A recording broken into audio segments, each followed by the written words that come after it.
Salut à tous! Alors je suis sûre que tu as déjà entendu parler soit de salaire à vie ou alors de revenu de base. Mais est-ce que tu sais exactement la différence entre ces deux concepts? Non? Eh bah tu es dans la bonne vidéo! Mais avant de commencer, j'aimerais juste te dire que cette vidéo a été réalisée avec l'aide de Penseurs Sauvages, comme en fait toute la série de vidéos qui va être faite sur le sujet. Et si tu te demandes pourquoi principalement tu verras ma tête et pas celle de Penseurs Sauvages, je t'invite à aller regarder les annonces qu'on a fait pour cette série, soit la mienne, soit la sienne. Attends, pause. Quand j'ai tourné la vidéo, j'ai oublié un élément crucial. C'est que c'est Penseurs Sauvages qui est chargé d'illustrer la vidéo. Et c'était une grossière erreur de ma part. Parce que c'est un troll puissance 10. Donc j'espère juste qu'il a pas trop fait de la merde. que je me suis pas retrouvée, je sais pas moi, avec des bananes dans le nez ou je sais pas trop quoi.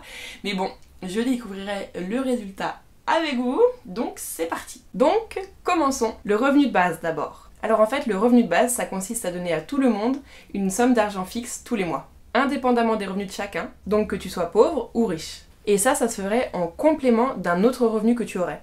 Donc dans le revenu de base, je touche tous les mois le montant de mon salaire de base, et si à côté de ça je suis rémunérée pour un travail, mon salaire s'ajoute au revenu de base.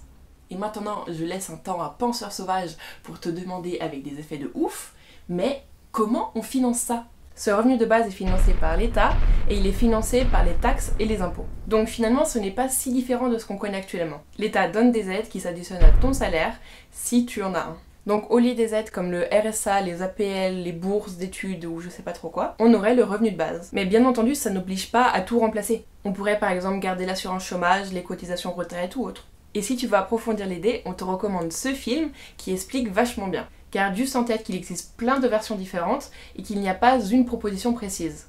Maintenant, parlons du salaire à vie. Donc ça, c'est un petit peu plus complexe comme proposition, parce que ça consiste à remplacer tout salaire contre un salaire mutualisé. En gros, il y a un système de cumul d'expérience et chacun touche un salaire en fonction de son expérience et de sa qualification. Et ça, indépendamment de si tu occupes un emploi ou non.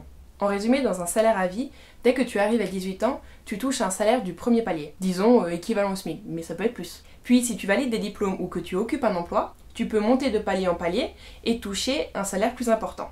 C'est un peu ce qui se passe actuellement dans la fonction publique. Par exemple, un prof en lycée général doit avoir une certaine qualification pour pouvoir enseigner. Actuellement, il passe un diplôme qui s'appelle le CAPES et il touche un salaire en fonction de cette qualification. Mais il peut aussi essayer d'obtenir une qualification supérieure, comme par exemple l'agrégation, et s'il l'obtient, il touchera un salaire plus haut. Alors qu'en fait, il occupe le même emploi qu'un prof qui a juste le CAPES. C'est juste que l'on considère que s'il a une meilleure qualification, eh bien théoriquement, il devrait mieux enseigner. Ce qui n'est pas forcément le cas avec notre système d'examen et de concours, mais ça c'est pas le sujet. En plus de ça, et toujours comme dans la fonction publique, il y a un système de cumul de points d'expérience, que tu gagnes simplement en travaillant et qui fera augmenter ton salaire pour le restant de ta vie. Un peu comme dans la fonction publique avec le système d'ancienneté.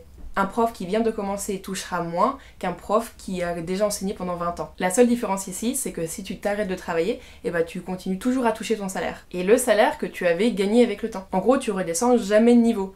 La seule chose que tu peux faire, c'est stagner ou avoir plus de salaire. Donc pour résumer, il y a deux systèmes de cumulation parallèles. L'accumulation théorique qui se fait par le biais des qualifications et l'accumulation pratique qui se fait avec l'expérience. L'un comme l'autre permet de progresser en échelon, isolément ou cumulé. Là où ça devient intéressant, c'est qui finance ces salaires. Ils sont financés par une caisse de cotisation.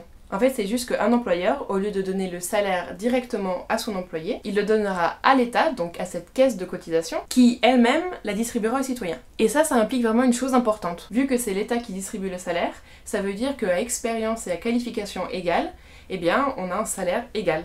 Mais ça, on laisse Usul t'en parler parce qu'il a déjà fait un super beau travail sur ça. Tu verras, ça constitue vraiment une révolution démocratique en puissance. Voilà, on espère que c'était intéressant et compréhensif. Et dans les prochaines vidéos, on va parler des inconvénients et des avantages des deux systèmes. Salut